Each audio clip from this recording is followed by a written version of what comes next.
शुभ संध्या सभी को। हम सभी जानते हैं कि IFPH एक अंतर्राष्ट्रीय होम्योपैथिक मानवतावादी संगठन है जो कि विश्व स्तर पर होम्योपैथिक आंदोलन कार्यकर्ता और गतिविधियों को बढ़ावा देने के लिए एक ही मंच पर सभी होम्योपैथिक चिकित्सकों को एक साथ लाने का उद्देश्य रखता है।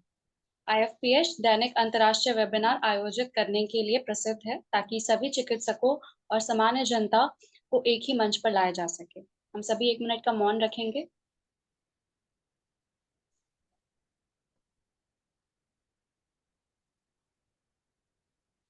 हमारे पास आज के मेहमान और वक्ता के रूप में हैं डॉक्टर ऋतुराज अग्रवाल सर।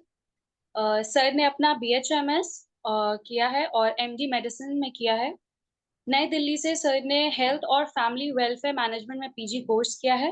वह वर्तमान में धनबाद में जिला वरिष्ठ महामारी विज्ञानी के रूप में कार्यरत हैं। उन्होंने पहले आयुष सरकारी अस्पताल देवघर और धनबाद में मेडिकल अफसर के रूप में भी काम किया है। सर ने कई अंतर्राष्ट्रीय और राष्ट्रीय सम्मेलनों और सेमिनारों में कई पत्र प्रस्तुत किए हैं।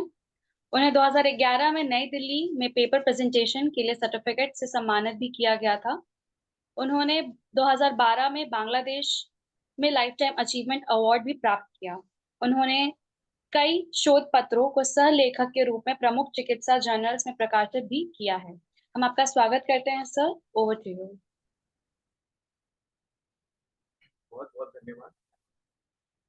मैं आप सभी को प्रणाम करता हूँ और शुभ संध्या सभी को।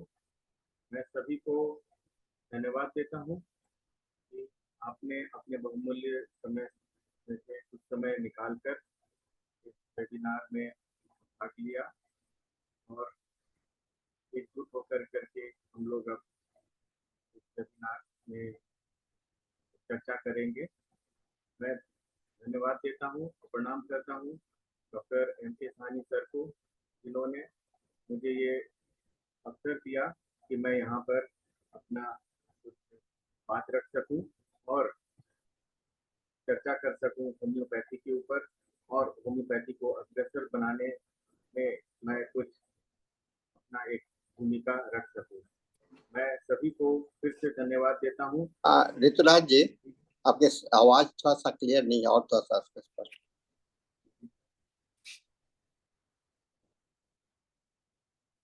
Thank you sir. Be audible है सर? ठीक है। तो मैं ज़्यादा समय नहीं लेते हुए आज के इस टॉपिक जो कि क्लाइमेट चेंज से रिलेटेड एक टॉपिक है, जल पर्यावरण से रिलेटेड टॉपिक है, उसको हम इस 1 घंटे में चर्चा करेंगे, डिस्कशन करेंगे। हालांकि ये कुछ नया चीज नहीं है। हम सभी लोग प्रतिदिन इस समस्या से और इस दुनिया से हर दिन गुजरते आ रहे हैं और अपने अपने स्तर से एज अ चिकित्सक हम लोग चिकित्सा भी करते आ रहे हैं। तो मैं अपना प्रेजेंटेशन शुरू करने की अनुमति चाहूँगा डॉक्टर सर से। आप शुरू कीजिए, आप शुरू कीजिए। आज के हमारे चर्चा का विषय रहेगा climate change and human health, exploring diseases, impacts and homeopathic treatment. आपका PPT चालू नहीं हुआ है, आपका कहीं पर अटका हुआ है।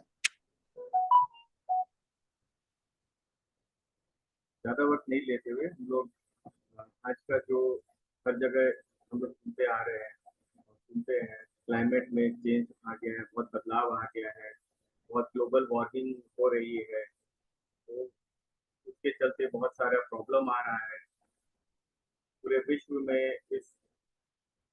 इस बात के लिए चर्चा हो रही है कि क्लाइमेट चेंज हो गया है, ग्लोबल वार्मिंग हो रहा है और उसके चलते ह्यूमन बॉडी पे बहुत असर कर रहा है और उसके चलते बहुत सारे अलग अलग तरीके के डिजीजेस भी हो रहे हैं और जनजीवन उससे बहुत ज़्यादा प्रभावित हो रहा है।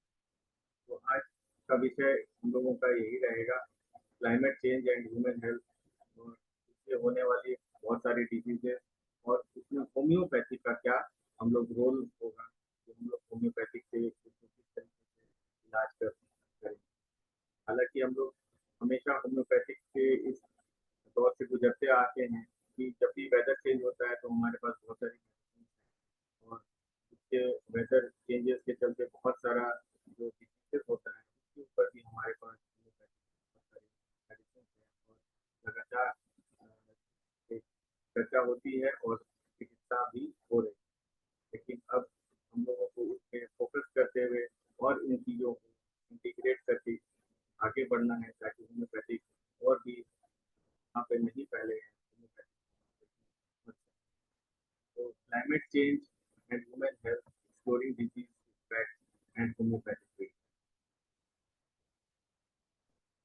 क्लाइमेट चेंज है क्या, शॉर्ट में हम लोग इसके ऊपर में चर्चा कर रहे हैं। क्लाइमेट चेंज क्या है? हम लोग देखते आ रहे हैं कि आज से 50 साल पहले और अभी के वातावरण में बहुत सारी तब्दीलियां आई हैं, बहुत सारे उसमें उतार चढ़ाव आए हैं और स्पेशली हम लोग आए दिन न्यूज में ये सुनते रहते हैं। आज भी न्यूज़पेपर में निकला कि अगस्त का महीना, तो 123 साल में इस बार के अगस्त का जो महीना था, जो रात थी वो सबसे ज्यादा गर्म थी। तो ये जो चेंजेस आया, ये चेंजेस कहीं ना कहीं ह्यूमन बॉडी के ऊपर में भी बहुत ज्यादा इम्पैक्ट करता है और बहुत जगह पे हम लोग देखते हैं कि एक ओम पहाड़ है हमारे इंडिया में, ओम पहाड़, वहाँ से भी बर्फ पिघल गया और वो अब दिख नहीं रहा है ओम लिखा हुआ। It was the famous mountain ranges Himalaya. तो ये जो चेंजेस आ रहे हैं, जहाँ ग्रीनरी थी वहाँ पे सूखा पड़ रहा है या कभी ज़्यादा बारिश हो जा रही है, कभी कम बारिश हो रही है। तो ये सारा कुछ जो चेंजेस आ रहा है ये ह्यूमन बॉडी पे इम्पैक्ट करता है। 2019 में एक समिट हुआ था जिनेवा में, जहाँ पर कि सारे वर्ल्ड के लोग एकत्रित हुए थे और इंडिया भी वहाँ पे एकत्रित हुआ। तो इंडिया ने क्लाइमेट चेंजेस के ऊपर में अपना प्रेजेंटेशन दिया और साथ में ये भी बताया कि उसका जो इम्पैक्ट है हेल्थ पे बहुत ज़्यादा पड़ रहा है और इसी कारण से बहुत ज़्यादा सारा कुछ चेंजेस हो रहा है, from comma two psycho. Body पे भी पड़ रहा है और माइंड पे भी पड़ रहा है, सोशल पे भी पड़ रहा है, सारे चीज़ पे वो क्लाइमेट चेंजेस का इम्पैक्ट हो रहा है। तो इंडिया को उस चीज़ के लिए प्रेसिडेंट के रूप में आगे कि क्लाइमेट चेंजेस को किस तरीके से हम लोग कंट्रोल करें और उसके चलते जो बीमारियां हो रही हैं उसको हम लोग किस तरीके से रोकथाम कर सकते हैं। तो इसके ऊपर में इंडिया गवर्नमेंट को प्रेसिडेंट के रूप में अग्रेसित किया गया और इंडिया गवर्नमेंट ने एक न्यू प्रोग्राम भी लॉन्च किया है, national program climate change and human health, जिसपे कि मैं अभी फिलहाल उस पर भी मैं कार्यरत हूँ और उसको भी मैं बाद में देखता हूँ। तो ये सारे जो इम्पैक्ट्स हैं ऑन ह्यूमन हेल्थ, ये बहुत ज़्यादा हो रहे हैं, चाहे वो किसी भी तरीके से हो रहा है। डिफॉरेस्टेशन के चलते हो रहा है, पेड़ कट जा रहा है तो उसके चलते जनजीवन बहुत प्रभावित हो रहा है, चाहे बहुत ज़्यादा पोल्यूशन हो रही है, बहुत ज़्यादा गाड़ियाँ हो गई हैं, सब इतना व्हीकल्स हो गया, प्रदूषण हो रहा है, उसके चलते पेड़ भी कट जा रहा है तो प्रदूषण उसमें कम नहीं हो पा रहा है। तो पेड़ रहने से प्रदूषण कम होगा या फिर बहुत सारी बिल्डिंगें बन रही हैं। ये सारे जो चेंजेस आ रहे हैं, मानव जो चेंजेस कर रहे हैं, ये प्रकृति को हैम्पर कर रहा है और इसके चलते बहुत सारा बीमारी पनप रहा है और उसमें इंसान किसी तरीके से डायरेक्टली या इनडायरेक्टली बड़े बड़े बीमारी से ग्रसित हो रहा है। तो वो सारे बीमारी, second slide, the importance of understanding the disease impact. तो कैसे ये इम्पैक्ट हो रहा है, इसके चलते क्या क्या डिजीजेस हो रही हैं, कहाँ से हेल्थ से डिजीज की तरफ में शिफ्ट हो रहा है। जैसे एनिमैन सर ने बताया कि disease is the shift of the normal well being और द हेल्थ कंडीशन। तो वो जो शिफ्ट हुआ है वो इसी सब कारण से हुआ है और हम लोग के चलते बहुत सारे क्रूशियल चैलेंजेस फेस करने पड़ रहे हैं। maybe with the rising temperature or the environmental shift, जो भी शिफ्ट हो रहा है, environment में जो चेंजेस आए हैं कारण से बहुत सारे बीमारी डेवलप कर रहे हैं, इवॉल्व कर रहे हैं। और आज हम उसी पे चर्चा करेंगे, कुछ एक एग्जांपल्स देके कि एक्यूट केसेस में भी किस तरीके से होम्योपैथिक का ट्रीटमेंट करते आ रहे हैं हम लोग और कर सकते हैं। तो हमारे न्यू जनरेशन हैं उनको भी हम लोग इस तरीके से फोकस करवा सकते हैं कि होम्योपैथिक का ट्रीटमेंट हम लोग तो करते हैं और ये सब कुछ जो है आज के प्रेजेंट कंडीशन जो क्लाइमेट चेंज है इसके भी इफेक्ट होता है। और ये भी बताया गया है कि जो भी क्लाइमेट चेंज हो रहा है ये टोटल बॉडी पे इफेक्ट करता है, जिससे कि होम्योपैथिक होलिस्टिक सोल्यूशन प्रोवाइड करते हैं ये टोटल बॉडी पे इफेक्ट करता है। तो ये एक पर्टिकुलर पार्ट पे नहीं करता है, किसी एक पार्ट पे ज़्यादा करता है लेकिन पूरा का पूरा बॉडी उसमें इन्वॉल्व है। और उसमें कहीं ना कहीं आज हमें ये ज़रूरत है कि हम होलिस्टिक ट्रीटमेंट और सोल्यूशन बीमारी के लिए सोल्यूशन को होलिस्टिक ट्रीटमेंट के जरिए उसको दुनिया तक पहुंचाएं और लोगों को बेनिफिट दिला पाए। तो वी ऑल नीड कि किस तरीके से इस इम्पैक्ट को होम्योपैथिक के सॉल्यूशन के इम्पैक्ट को हम लोग प्रमोट कर पाए and overall well being of the mankind in the whole universe so that the mankind can be, जितने भी इंसान हैं उनको आराम हो पाए जल्दी और सुरक्षित तरीके। तो हम लोग यहाँ पे तीसरे स्लाइड में चर्चा कर सकते हैं कि कॉमन हेल्थ इश्यूज क्या क्या हो सकते हैं। जैसे कि कॉमन हेल्थ इश्यूज जो भी चेंजेस आ रहे हैं क्लाइमेट में, चाहे वो प्रदूषण के चलते आ रहे हो, चाहे डिफॉरेस्टेशन के चलते आ रहे हो, चाहे वो किसी भी कारण से आ रहे हो, कॉमन आज हम लोग क्या क्या फेस कर रहे हैं। जैसे कि मैं धनबाद से बिलोंग करता हूँ, तो यहाँ प्रदूषण बहुत ज़्यादा है। यहाँ का जो AQI है, एयर क्वालिटी इंडेक्स है, वो बहुत मॉडरेट के रूप में अभी आया है, लेकिन वो बैड के स्तर में ज़्यादा रहता है। और यहाँ का AQI के चलते यहाँ सांस का कष्ट बहुत ज़्यादा हो रहा है, रेस्पिरेटरी प्रॉब्लम्स बहुत ज़्यादा लोगों में पाया जा रहा है। उनको हेल्थ इश्यूज रेस्पिरेटरी प्रॉब्लम्स के चलते बहुत ज़्यादा आ गए। तो एक कॉमन प्रॉब्लम हेल्थ इश्यूज का क्लाइमेट चेंज के चलते रेस्पिरेटरी इलनेस होता है, चाहे वो एक्यूट रेस्पिरेटरी इलनेस हो चाहे क्रॉनिक रेस्पिरेटरी इलनेस हो। ARI एक्यूट रेस्पिरेटरी इलनेस हम लोगों के होम्योपैथी में बहुत सारा उसमें मेडिसिन है।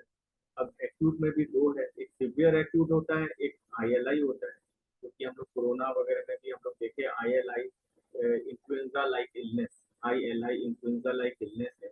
तो ILI जैसे हल्का सर्दी खांसी बुखार हो गया या फिर वाटरी नोज हुआ, ये ILI में आ गया।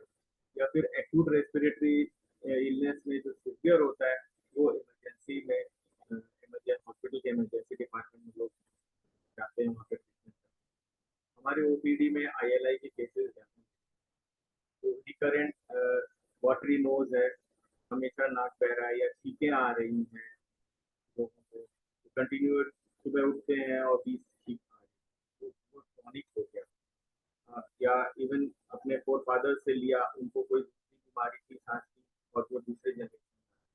तो आज ग्लोबली बाकी कॉम्प्लीमेंट्री मेडिसिन, एलोपैथिक मेडिसिन और सारी मेडिसिन अब ये भी देख रहे हैं कि history of illness, history of illness देखते हैं और साथ में उसमें फैमिली हिस्ट्री देखते हैं। फैमिली हिस्ट्री में सारा कुछ लेते हैं कि उनको उनके फादर को और क्या क्या तकलीफें थी कि अभी ये इश्यूज बढ़ गए। तो ग्लोबल वार्मिंग और ये पोल्यूशन के चलते जो प्रॉब्लम है, ये रेस्पिरेटरी प्रॉब्लम एक मेजर हेल्थ इशू है, मोस्ट कॉमन हेल्थ इशू है। जहाँ भी जो बड़े शहर हैं जहाँ पे जहाँ पे कि बहुत ज़्यादा मॉडर्नाइज्ड सिटी है, मॉडर्नाइज्ड सिटी है, जहाँ पे ज़्यादा कल कारखाने हैं, तो वहाँ पे ज़्यादा इफेक्ट हो रहा है, वहाँ के लोग ज़्यादा इफेक्ट हो रहे हैं, उनके रेस्पिरेटरी प्रॉब्लम्स ज़्यादा हो रही है। और हम लोग जानते हैं कि एलोपैथिक में रेस्पिरेटरी मान लीजिए कि अगर वो एस्थमा है या कुछ है, तो बहुत ज़्यादा उनके पास में मेडिसिन दे यूज इनहेलर्स और स्टेरॉइडल सारा कुछ रहता है। तो उनके पास में भी हमारे होम्योपैथिक में बहुत सारा दवाई है। आई थिंक हम डॉक्टर अपने ओपीडी में देखते हैं कि इस तरीके से बहुत सारे पेशेंट्स आते हैं तो उनका हम लोग लाइक करते हैं। तो अब जो हेल्थ कॉमन इशू है रेस्पिरेटरी इलनेस का, उसको होम्योपैथिक से बहुत अच्छे तरीके से डील करते आए हैं। बिल्कुल, आपके वॉइस बहुत स्लो जा रहे हैं, कभी घटता है कभी बढ़ता है, तो कैसे मैनेज करेंगे उसको देख लीजिए। जी, तो नेक्स्ट हेल्थ इशू रेस्पिरेटरी के बाद है, जैसे हम लोग कार्डियक इशूज आ रहे हैं। आज कार्डियक प्रॉब्लम्स इंडिया में बहुत ज़्यादा है, या यूँ कहें कि इंडिया इज अगर हम लोग एपिडेमियोलॉजिकली देखें तो इंडिया हाईएस्ट है कार्डियक प्रॉब्लम्स में। कार्डियक प्रॉब्लम इंडिया में बहुत ज़्यादा हो रहा है।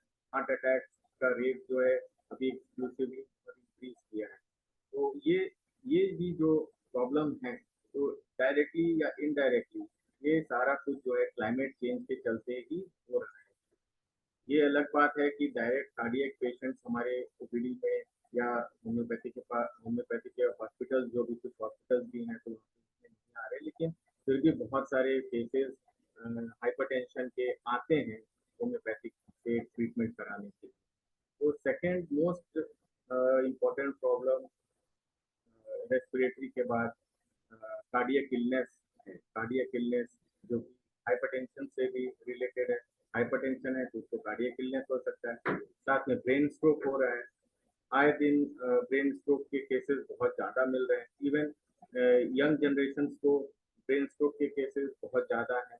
ग्राफिकली देखा जाए तो महिलाओं को ज़्यादा कार्डियक प्रॉब्लम हो रही है अगर और स्ट्रोक के पेशेंट जो है वो मेल मेंबर्स भी हैं।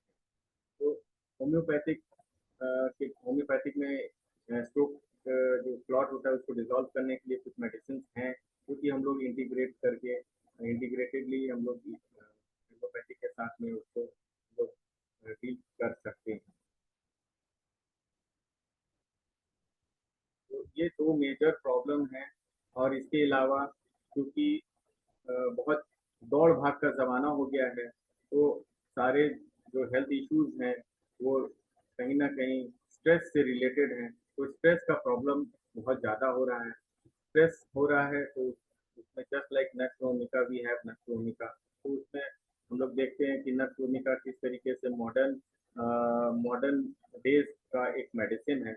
तो उसमें बहुत स्ट्रेस हो रहा है तो फिर वो अल्कोहल और अलग टोबैको और इस तरीके से वो पेशेंट उस तरफ में कन्वर्टेड होने लगता है। तो अल्कोहलिज्म ज़्यादा बढ़ जा रहा है या उसके चलते जो टॉक्सिसिटी हो रही है, लीवर सिरोसिस हो रहा है। तो ये सारे जो बीमारी है कहीं ना कहीं डायरेक्टली इनडायरेक्टली क्लाइमेट चेंज से हो रहा है और उसमें होम्योपैथिक के पास में बहुत अच्छा रोल है और वो हम लोग अच्छे से निभा सकते हैं।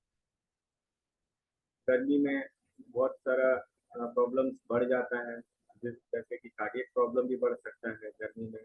बरसात में जैसे सीजन चेंज हुआ तो उसमें हम देखते हैं कि रेस्पिरेटरी इलनेस बढ़ गया, चाहे उसमें अर्थराइटिस या फिर ऑर्थो से रिलेटेड इलनेस बढ़ गया, या फिर हम लोग ठंड में देखते हैं कि उसमें भी अर्थराइटिस या ऑर्थो से रिलेटेड इलनेस बढ़ गया, न्यूरोलॉजिकल प्रॉब्लम्स बढ़ गए, स्ट्रेस के कारण और भी ज़्यादा उसमें प्रॉब्लम्स एंड इश्यूज आ रहे हैं।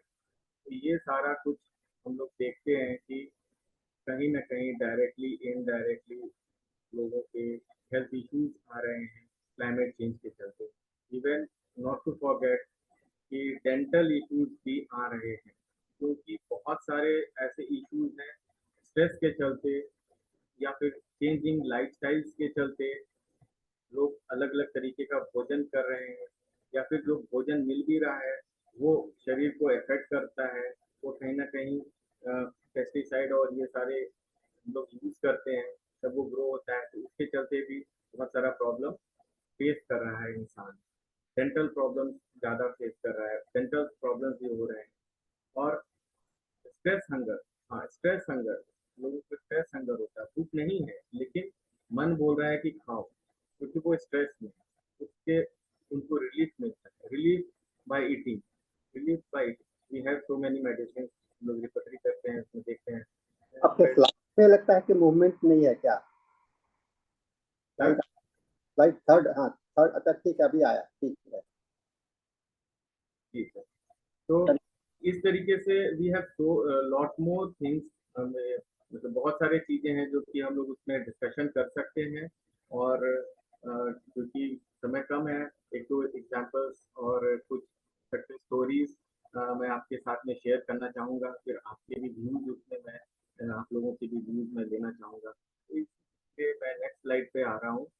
नेक्स्ट स्लाइड है कि ये जो डिजीजेस हैं किस तरीके के लोगों को ज़्यादा प्रभावित करते हैं। ये जो क्लाइमेट चेंज है, इन इससे किस तरीके के लोग ज़्यादा रिस्क में हैं और किन लोगों को ज़्यादा बचकर रहना चाहिए।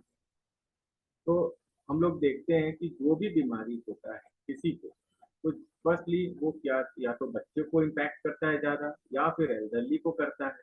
कोरोना में भी हम लोगों ने यही देखा कि या तो वो बच्चे को ज़्यादा इम्पैक्ट कर रहा है जहाँ पे इम्यूनिटी कम है, या इम्यूनो कॉम्प्रोमाइज डिजीजेस जो है लाइक डायबिटीज या फिर अदर डिजीजेस, आजकल मैक्सिमम डिजीज इम्यूनो कॉम्प्रोमाइज है। तो वो सारे डिजीज से जो लोग जूझ रहे हैं उन लोगों को ये क्लाइमेट चेंज ज़्यादा अफेक्ट करता है। स्पेशली वो एल्डरली को करता है, फिर बच्चों को भी करता है, या फिर जिनके पास में कम अमाउंट है, ट्रीटमेंट नहीं करा पा रहे हैं, लो इनकम ग्रुप को भी ये करता है, क्योंकि उनके पास में कम्युनिकेट करने के लिए ना पैसा है ना जरिया होता है। हम लोग तो बहुत वेल इक्विप्ड और ऐसे जगह पे रहते हैं, लेकिन बहुत सारे लोग हैं जो कि रिमोट एरियाज में रहते हैं, उन तक उन तक ना अपनी बात पहुंचाने की सुविधा होती है, ना जरिया होती है, और ना उन तक सुविधा पहुंच पाती है।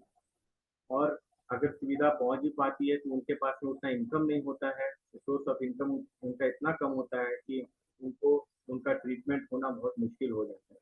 तो इस जगह पे होम्योपैथिक ट्रीटमेंट बहुत कारगर सिद्ध हो सकता है, ताकि उनके उस इनकम में ही हमारे होम्योपैथिक के दवाई से लोगों वो लोग सुरक्षित हो सके, उनका जीवन बच सके, और उनके पास ये दवाई हम लोग पहुँचा सकें।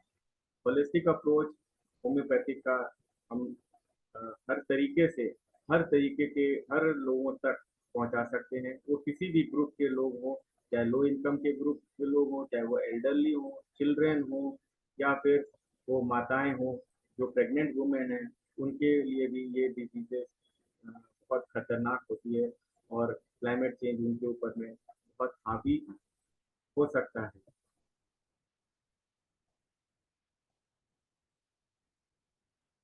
तो इसी कारण को हम लोग देखते हुए हम लोग देखेंगे कि the role of homoeopathic treatment क्या है। इस इस परिस्थिति से जूझने के लिए होम्योपैथिक का ट्रीटमेंट कहाँ तक कारगर है। होम्योपैथिक का ट्रीटमेंट हम लोग जानते हैं कि होलिस्टिक ट्रीटमेंट है, जिसमें कि हम लोग सारे चीज़ों को लेते हैं और टोटल नहीं टोटैलिटी करते हैं। जब टोटैलिटी हो गया और होलिस्टिक अप्रोच रहा, तो होम्योपैथिक का ट्रीटमेंट बहुत कारगर और बहुत कम समय में कम हानि करते हुए लोगों को बहुत सुरक्षित हेल्थ प्रदान करता है। चाहे वो किसी भी तरीके का क्लाइमेट चेंज डिजीजेज है, चाहे वो इनबॉर्न कोई सा डिजीज है, उसमें भी होम्योपैथिक के मेडिसिन से लोगों को बहुत आराम मिलता है और बहुत जल्द आराम मिलता है। जैसे हम लोग अभी देखेंगे होम्योपैथिक ट्रीटमेंट इन ट्रीटिंग क्लाइमेट रिलेटेड इलनेस, जैसे रेस्पिरेटरी डिसऑर्डर्स के बारे में हम लोग अभी डिस्कस किए। तो कुछ एक्यूट रेमेडीज, कुछ एक्यूट रेमेडीज या फिर लॉन्ग एक्टिंग क्रॉनिक डिजीज को भी हम लोग ट्रीटमेंट कर सकते हैं। लाइक ब्राइनिया है, रेमेडीज हम लोग आए दिन यूज करते हैं, कोई नई बात नहीं है बताने। जस्ट टू अंडरलाइन, ये ब्राइनिया है, वी हैव आर्सेनिक एल्बम, अभी नाक बह रहा है तो we also have allium cepa. ये तो एक दो मेडिसिन हमने यहाँ पे जस्ट जॉट डाउन किया है, और भी बहुत सारे मेडिसिन का एक लंबा लिस्ट है, हम लोग करते हैं। जस्ट एक उसको एक स्लॉट देना है, एक मार्किंग करना है, so that we have medicine, हमारे जहन में रहे कि हमारे पास मेडिसिन है, और हम लोगों तक इसका बखूबी इलाज करते हुए उनको कम खर्च में उनको बेहतर सुरक्षा प्रदान कर सकते हैं। तो ये रेस्पिरेटरी डिसऑर्डर के लिए मेडिसिन है। एस्थमा के लिए भी बहुत सारी मेडिसिन हैं, और क्रॉनिक डिजीज इलनेस भी है। मैं जस्ट शेयर करना चाहूँगा, मेरे ओपीडी में जब मैं घर पे ट्रीटमेंट कर रहा था, हमारे पास में एक 19 साल की लड़की आई, एक गर्ल आई, कल से बहुत प्रॉब्लम था, वो सांस के प्रॉब्लम से जूझ रही थी। तो डायग्नोसिस में ये पता चला कि उसको एस्थमा है। तो सिंपल कैलकेरिया कार के हिस्ट्री से ऐसे पता चलने लगा। पहले बेलोडोना दिया, फिर कैलकेरिया कार क्लोज करके, तो एस्थमा भी ठीक हो जाता है। ये होम्योपैथिक का इतना स्ट्रॉन्ग ये है कि एस्थमा भी ठीक हो जाता है, इनहेलर नहीं लेना पड़ा, और कुछ भी नहीं। आज वो अपना स्वस्थ जीवन व्यतीत करते हैं।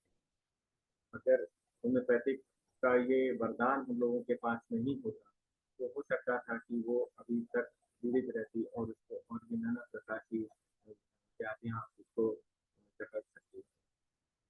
तो रेस्पिरेटरी, ये रहा रेस्पिरेटरी इलनेस। चर्चा तो बहुत लंबा चल सकता है सिर्फ रेस्पिरेटरी इलनेस पे ही, क्योंकि धनबाद जैसे शहर, और फिर या फिर ऐसे शहर जहाँ पे बहुत ज़्यादा कल कारखाना है, जहाँ बहुत मॉडर्नाइजेशन है, बहुत व्हीकल्स है, गाड़ियाँ हैं, तो वहाँ प्रदूषण बहुत।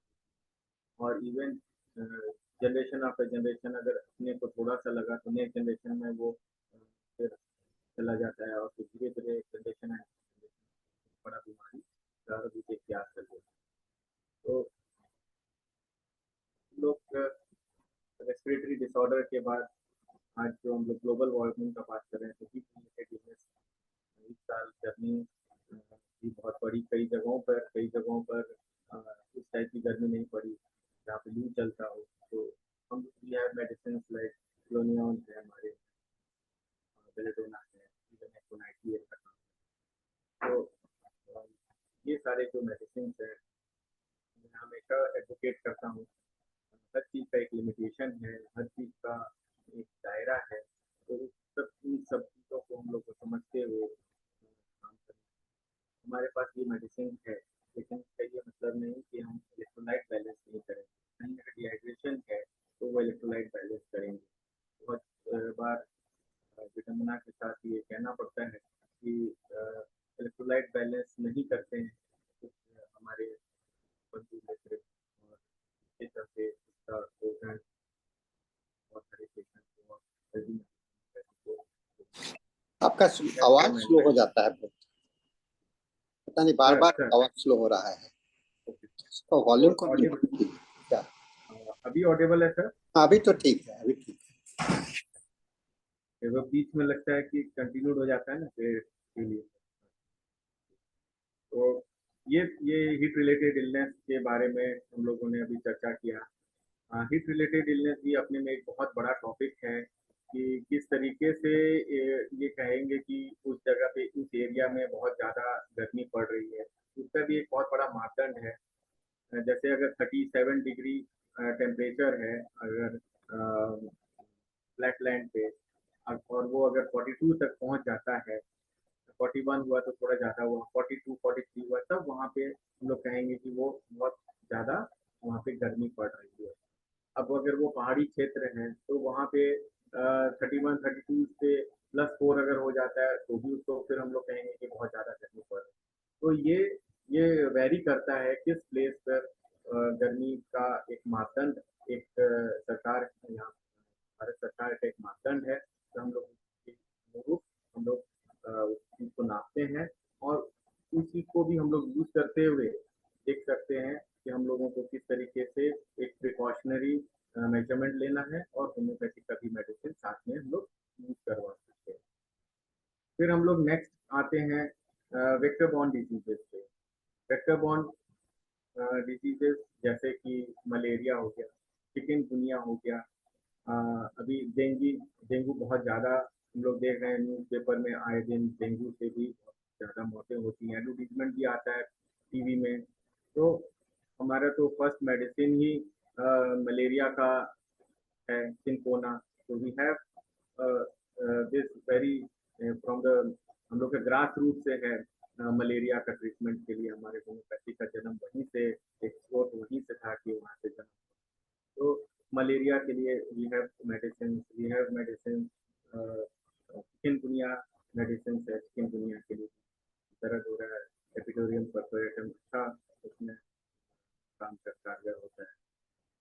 और फिर वेक्टर बॉर्न डिजीजेस, और भी बहुत सारे वेक्टर बॉर्न डिजीजेस हैं, लेकिन अभी मेन रूप से मलेरिया है, डेंगू है, चिकनगुनिया है, ये ज़्यादा करके जगह पे पाया जाता है। और ऐसे कालाजार भी है, वेस्ट बंगाल और उस साइड के एरिया में कालाजार भी है। तो होम्योपैथिक में होलिस्टिक ट्रीटमेंट होता है, लेकिन एक्यूट केस में हम लोग को मेन सिम्टम्स के ऊपर भी हम लोग को first to save the life करना है, तो वो फर्स्ट एंड फॉरमोस्ट इम्पोर्टेंट है। तो वेक्टर बॉर्न के ऊपर में और भी बहुत सारी डिजीजेज हैं, लेप्टोस्पायरोसिस है, और भी बहुत सारे लेप्टोस्पायरोसिस है, एक दो केसेस आजकल देखने को ज़्यादा भी मिलते हैं लेप्टोस्पायरोसिस के। उसके भी जो सिम्टम्स हैं इचिंग और इस तरीके से होता है, फीवर भी आता है, तो होम्योपैथी का ट्रीटमेंट उसमें भी काफ़ी होता है, उसमें हम लोगों को पता नहीं चल पाता है, लेकिन फॉरमोस्ट डेंगू में भी हम लोग यूज़ कर सकते हैं, और चिकनगुनिया। फिर हम लोग देखते हैं कि ये मेंटल इलनेस, जैसे कि शुरू में हम लोगों ने चर्चा किया कि मेंटल इलनेस बहुत ज़्यादा हम लोग देख रहे हैं, स्ट्रेस बहुत ज़्यादा हो रहा है। डॉक्टर हेमंत सर ने बताया कि इचिंग जो शोरा वो हमारे दिमाग से ही शुरू हुआ। दिमाग में अगर कोई किसी तरीके से कुछ भी लेने का कुछ चाहत, और इस तरीके से लोग भाग रहे हैं पैसे की तरफ, मटेरियलिस्टिक हो गए हैं, तो ये कहीं ना कहीं ज़्यादा करके स्ट्रेस को वेलकम करता है कि स्ट्रेस उससे और भी ज़्यादा इंक्रीज हो रहा है। और जब स्ट्रेस ज़्यादा हो रहा है तो हर तरीके का बीमारी उसमें पनप रहा है। और ये सारा जो क्लाइमेट चेंजेस है, इसके चलते भी आदमी का मन चिड़चिड़ा हो जा रहा है, ज़्यादा से ज़्यादा लोगों को काम करना पड़ रहा है, लोग ज़्यादा से ज़्यादा पैसे के पीछे भाग रहे हैं, ज़्यादा काम करना पड़ रहा है, उसके चलते लोगों में लाइफस्टाइल चेंजेस आ रहा है।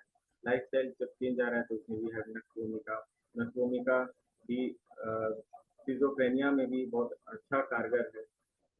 यहाँ रांची में रिम पास है, एक मेंटल हॉस्पिटल है, वहाँ पे 2010-11 में एक रिसर्च में भी ये हुआ, 3 इयर्स का रिसर्च था कि नक्रोमिका स्किज़ोफ्रेनिया और डिप्रेशन में बहुत कारगर मेडिसिन है।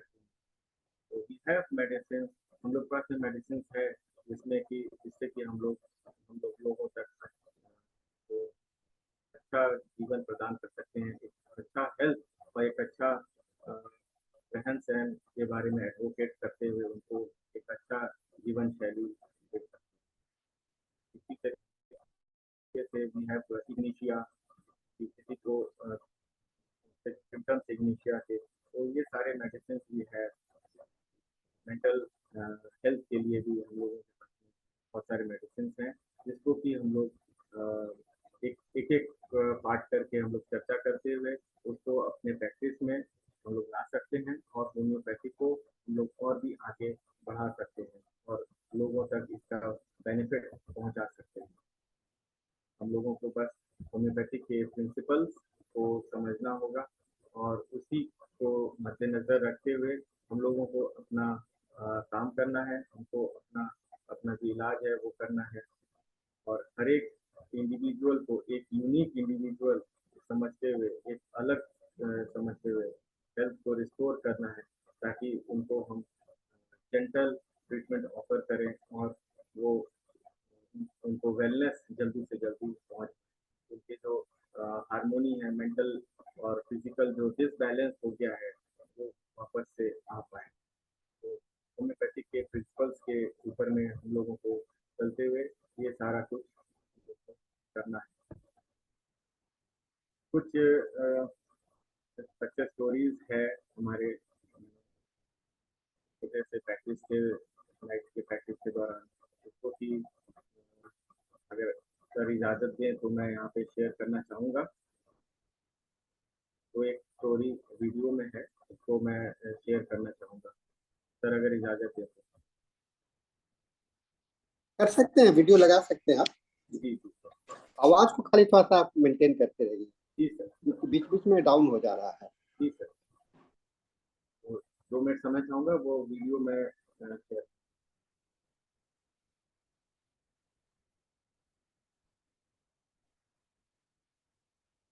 पहले मैं एक पीपीटी शेयर करना चाहता हूँ, फिर मैं वीडियो शेयर।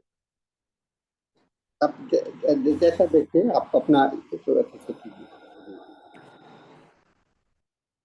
सर ये पीपीटी सबको दिख रहा होगा? अभी सामने में तो जो आया है वो ब्लैक है। हाँ, अभी आ गया है पीपीटी आपका। ये पहले वाला पीपीटी है, पहले ही वाला आ गया, ओके। केस स्टडी जो है।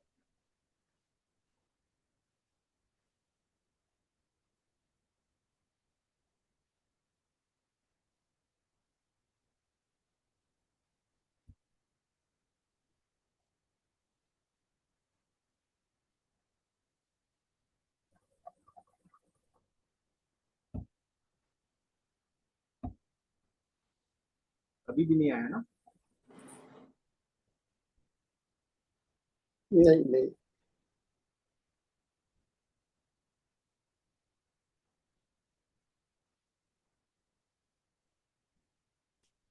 दो पीपीटी को एक साथ चलाना तो मुश्किल होगा। हाँ हाँ, ये शायद इसलिए नहीं आ रहा होगा। तो मैं जस्ट उसको शॉर्ट में ब्रीफ करता हूँ। तो ये मेरे लाइफ का बहुत एक इम्पोर्टेंट केस रहा है, और इस केस के ज़रिए मैं कुछ जगहों पर अपना वक्तव्य देने के लिए, और सर का भी आशीर्वाद मिलता रहा है। विदेश में भी मैं गया और इसके ऊपर में चर्चा किया था। ये एक स्टोरी है, एक लेडी मोर देन 55 ईयर्स की, और ये मेरा पुराना केस है, करीबन 10 ईयर्स बैक का। तो एक लेडी 55 ईयर्स की थी वो, और शी वाज वो रेफर हुई थी अपनी ही एक सिस्टर के ज़रिए, और वो सिस्टर को स्ट्रोक हुआ था, ब्रेन स्ट्रोक, और उनका ट्रीटमेंट में मैं भी भागीदारी बना था।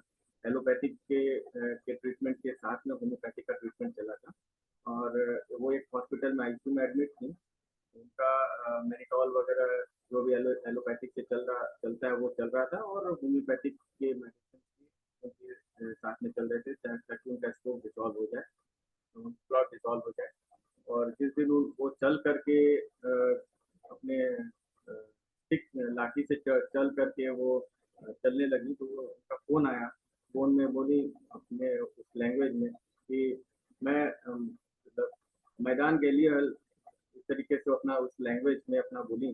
तो डंडा पकड़ करके गए, तो वो एक बहुत बड़ा खुशी का मोमेंट था कि होम्योपैथिक के मेडिसिन से उनका स्ट्रोक डिसॉल्व हो गया, और पैरालिसिस भी कंट्रोल हो गया, और वो चलने लगे। तभी उन्होंने अपने एक सिस्टर को, जो कि उनसे 5 ईयर्स बड़ी थी, शायद 55 ईयर्स की थी, वो रेफर की थी वो एक 36 साल पुराने एक खुजली को लेकर के। तो वो आई हमारे पास में, और मैं भी जस्ट उस समय मैं बैठा, वो ट्रीटमेंट कराने के लिए आई, और खुजली के बारे में बताई, और कोई भी सिम्टम्स कुछ समझ ही नहीं आ रहा था। 36 साल पुराना खुजली कैसे ठीक हो। बहुत सारे क्वेश्चन पूछने के बाद जब वो, मुझे लगा कि वो अब रेस्टलेस हो रही हैं, वो नाराज होने लगी, तो उन्हें खुजली के लिए आए हैं, और इतना सारे क्वेश्चन आप पूछ रहे हैं। तो ये सारा ज़्यादा कुछ वो बताने का कोशिश वो की। तो बाद में बहुत सारे इंट्रोगेशन से, 2-3 इंट्रोगेशन के बाद में पता चला कि उनको करीबन 34 साल पहले, नहीं और 2 साल पहले, उनको खुजली होने के 2 साल पहले उनका एक फ्रैक्चर हो गया था राइट टिबिया में। तो राइट टिबिया फ्रैक्चर हुआ था, और वहाँ पे ठीक से रियूनियन ठीक से नहीं हो पाया था, मेल यूनियन हुआ था और वहाँ पे एक एक्जिमा हो गया था जिसको कि स्टेरॉयडल ऑइंटमेंट से कंट्रोल कर लिया गया। लेकिन वो फिर से धीरे-धीरे करके किसी तरीके से पनपने लगा और बहुत मुश्किल से वो बताई और दिखलाई पैर में कि ज़रा-सा काला ये। लेकिन वो हर समय हमेशा गुस्सा हो जा रही थी और उनका बीपी बहुत ज़्यादा हाई था। इमोशनल भी थी। एक दिन जब वो इंटरोगेशन के लिए आई थी तो बहुत रोने जैसा मन में था। तो हमने उनके हस्बैंड से उनके साथ में हस्बैंड तो उनसे पूछा कि क्या बात हुई? तो उन्होंने बताया कि इनके लड़ाई हो गया गाय से। तो तो ये सारा कुछ सिम्पटम्स को हम लोगों ने एक पेपर पे जॉट डाउन किया और करते हुए उनका ट्रीटमेंट स्टार्ट किया और मेरे पास उस समय ड्रॉर में इतना अमाउंट नहीं था और उनके पास भी नहीं था कि वो एक्सरे करा सकें और इकोकार्डियोग्राम करा सकें। तो एक पार्ट मैंने दिया एक्सरे का पैसा और ईसीजी का। तो इस तरीके से ईसीजी और एक्सरे हुआ और उसमें कार्डियोमेगाली का ट्रीटमेंट चला और करीबन 6 महीना ट्रीटमेंट उनका चला और 3 बार एक्सरे और ईसीजी हुआ क्योंकि इकोकार्डियो के लिए उनके पास में अमाउंट नहीं था। और वो फिर एक्सरे में और ईसीजी में स्टडी आया होम्योपैथिक मेडिसिन ग्राफाइटिस और नेट्रोमियर। तो हम देखें कि कार्डियोमेगाली जैसा केस भी रिग्रेस कर गया होम्योपैथिक के मेडिसिन से। उनको बीपी जो ज़्यादा रहता था साथ में राउल्टिया सप्लीमेंट के तौर पे चलता था और वो नॉर्मल जीवन व्यतीत कर रही हैं। बीच में उनको टूथ एक भी होने लगा था। तो पता चला कि वो टूथ एक उनको पहले भी होता था फिर वो बंद हो गया था। तो हेयरिंग लॉ भी इसमें फॉलो हुआ जैसा कि हमने देखा और होम्योपैथिक का मेडिसिन बहुत कारगर साबित हुआ। तो ये एक छोटा सा हमारा केस शेयरिंग था और भी इसमें अभी तो पीपीटी इसमें नज़र नहीं आ रहा है और इवन लाइफस्टाइल जो हम लोग अभी चेंजेस कर रहे हैं एक केस इसके चलते भी हुआ था। असाइटिस हो गया था मैसिव असाइटिस और साथ में बायलैटरल नेफ्रोलिथियासिस और साथ में उनको हेपेटोमेगाली और उनको इन्फेक्शन भी हो गया था यूट्रस में। तो एक ये पेशेंट आई थी, शी वाज वेरी एनीमिक, करीबन 6 पॉइंट समथिंग उनका ब्लड था। तो होम्योपैथिक के क्योंकि उनका ऑपरेशन हो नहीं सकता था, एक्सपायर कर नहीं कर सकते थे, उनका इतना ज़्यादा पानी भर गया था पेट में कि वो ट्रीटमेंट एलोपैथिक से नहीं हो पाया। तो फिर होम्योपैथिक में आए और करीबन 1.5 से पौने 2 महीना लगा और उनके जो 1 यूनिट ब्लड चढ़ना था, 1 यूनिट ब्लड के बराबर उनका 9 ग्राम 1.5 महीना में हीमोग्लोबिन हो गया और अल्ट्रासाउंड रिपोर्ट में अल्ट्रासाउंड कराया उन्होंने लिखा in comparison to the previous film there is no ascites at present and no evidence of renal calculi। तो होम्योपैथिक के मेडिसिन उस समय में उनको सल्फर दिया था और भी बहुत सारा रिकरेंट मेडिसिन में उनका चला था। तो होम्योपैथिक वो क्योंकि वो प्रॉपर्टी लगाई थी, लाइफस्टाइल जो आज हम लोगों का हो गया है, तो ये भी इम्पोर्टेंट मायने रखता है। तो हम जब अल्ट्रासाउंड में दिखा कि एक थ्रेड जैसा नजर आ रहा है तो तुरंत से उनको प्रॉपर्टी हटवाने के लिए कहा गया और फिर ट्रीटमेंट शुरू हुआ। तो ये देखे कि इन चीज़ों में भी होम्योपैथिक का मेडिसिन बहुत अच्छा काम और डिप्रेशन और इन चीज़ों में भी होम्योपैथिक का मेडिसिन। एक छोटा वीडियो हम आपको अगर शेयर हो पाए तो मैं करना चाह रहा हूँ और भी केसेस हैं।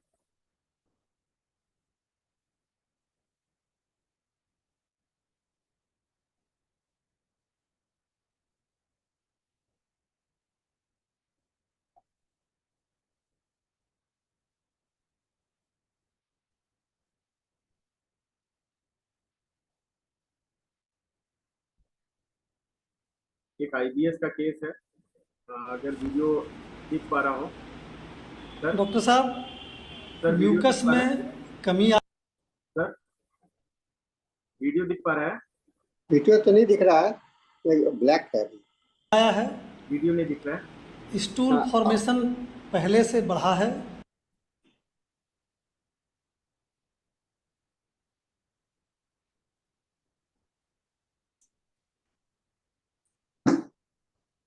वीडियो ब्लैक है। जी जी अभी देखते हैं।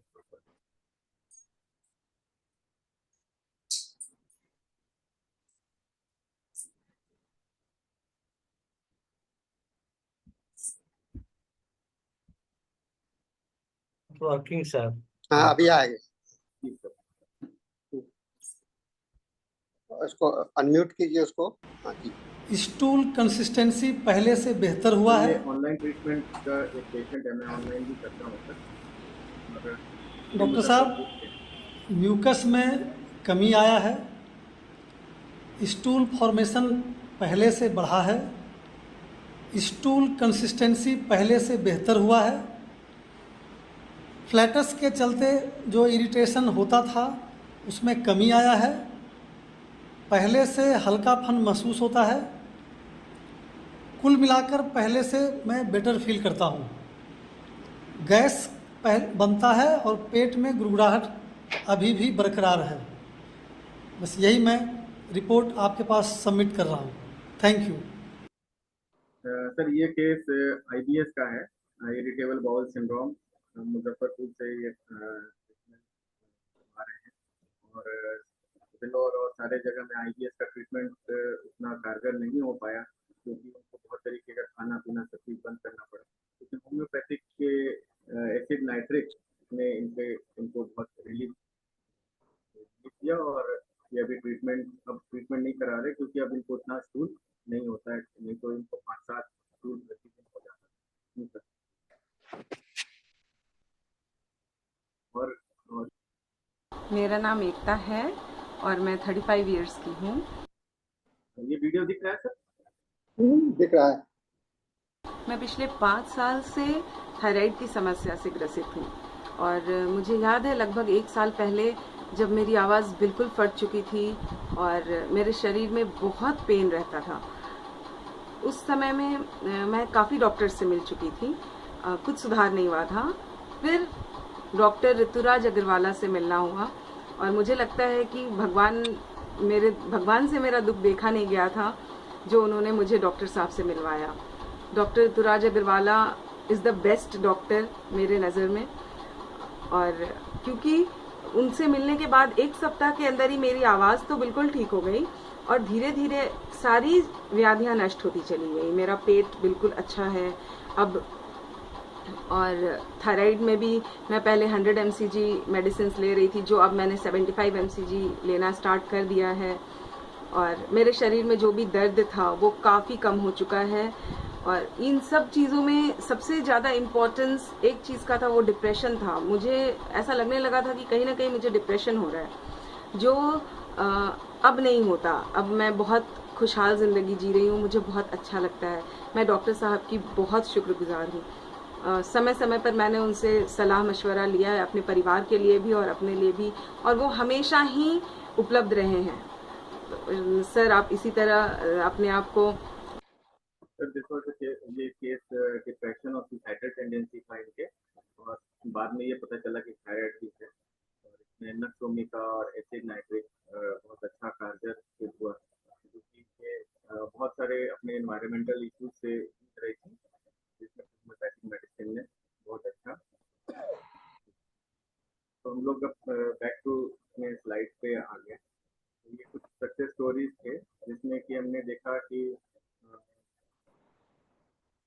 सारे तरीके के इलनेस में होम्योपैथिक बहुत कारगर है। और भी हमारे पास में स्लाइड्स थे, लेकिन हम मैं यहाँ देख रहा हूँ कि 7 मिनट और बचा है, तो ये ज़्यादा और टाइम हार्मोनल चेंजेस के चलते भी बहुत सारे हमारे पास स्लाइड हैं, और गायनोकोलॉजिकल इलनेस के भी हैं, इसलिए होम्योपैथी बहुत अच्छा। तो आवाज फिर नीचे जा रहा है। आवाज तो सर हम लोग ये देखना है कि हम लोग किस तरीके से इंटीग्रेट करके होम्योपैथिक केयर को पब्लिक हेल्थ में हम लोग ला सकें। कोविड में भी बहुत चर्चा चली थी, होम्योपैथिक के मेडिसिन उसमें बहुत कारगर हैं, और आगे भी किसी भी तरीके के इलनेसेस में और इवन पैंडेमिक में भी होम्योपैथिक का मेडिसिन आगे यूज हो सके। तो हम लोगों को ये छोटे छोटे स्तर से भी स्टार्ट करना है, कि हम लोग होम्योपैथिक के मेडिसिन को, होम्योपैथी को किस तरीके से इंटीग्रेट करते हुए आगे यूज करें। इंटीग्रेट करने का ये मतलब है कि किसी तरीके का अगर थेरेपी ज़रूरत है, मान लीजिए कि अगर कोई स्ट्रेस से गुजर रहा है या स्पीच में प्रॉब्लम है या बिहेवियर में प्रॉब्लम है, तो behavioural therapy, cognitive behavioural therapy के साथ में होम्योपैथी का मेडिसिन अगर हम लोग यूज करें तो वो ज़्यादा फ्रूटफुल हो। वो भी जिस भी तरीके का मैनेजमेंट अगर हमको चाहिए, जो कि मेडिकल मैनेजमेंट है, हम लोग अगर उसको अच्छे से यूज करें और साथ में होम्योपैथी का मेडिसिन दें तो वो ज़्यादा अच्छा कारगर होगा। तभी हम लोग पब्लिक हेल्थ में इसको अच्छे से और भी अच्छे से इंटीग्रेट कर पाएंगे और एक अच्छा स्ट्रैटेजी बना करके लोगों तक होम्योपैथी का लाभ पहुंचा पाएंगे और पर्सनलाइज्ड वे में इसको ट्रीटमेंट हम लोग को होम्योपैथी का करना है। साथ ही ये देखना है कि होम्योपैथी किसी भी तरीके से यूज हो और उसको हम लोग प्रिंसिपल्स के, होम्योपैथी के प्रिंसिपल के अनुरूप यूज करें। तो अंत में आप सभी को मेरा फिर से धन्यवाद कि हम किस तरीके से होम्योपैथी के मेडिसिन को यूज कर सकते हैं पब्लिक हेल्थ में। और ये जो क्लाइमेट चेंजेस हो रहा है, ये जो ग्लोबल वार्मिंग हो रहा है, ये जो ग्लोबल टॉपिक है, इसमें हम लोग और भी देशों में, और भी बहुत सारे देशों में जहाँ पे होम्योपैथी कभी ढंग से पनप नहीं पाया है। थैंक यू डॉक्टर ऋतुराज जी। अब समय समाप्त हो रहा है। जी सर। मैं आपके कुछ दो तीन सवाल हैं लोगों के, उसका जवाब आपको देना है। आपने दो केस को दिखलाया है, एक IBS का और एक थायराइड का था।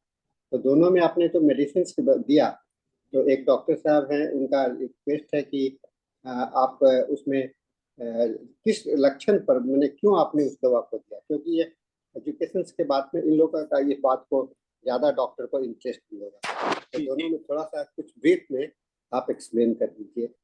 सर, IBS का जो फर्स्ट केस था, वो एक्चुअली उनका ये हिस्ट्री था कि वो फुल फैमिली हमारे पास में बहुत समय से ट्रीटमेंट कराते थे। वो अपने बच्चे का भी हमारे ट्रीटमेंट करवाए थे और उनके फैमिली का भी ट्रीटमेंट हमारे से। 10 साल पहले से IBS उनको डिटेक्ट हुआ था। तो उस दौरान मैं एक नर्सिंग होम में भी विजिट करता था, वहाँ पे उनसे मुलाकात हुई थी। उस समय भी उन्होंने इस चीज़ का उल्लेख किया था। कुछ मेडिसिन एक दो बार हमसे लिया, लेकिन फिर छोड़ दिया।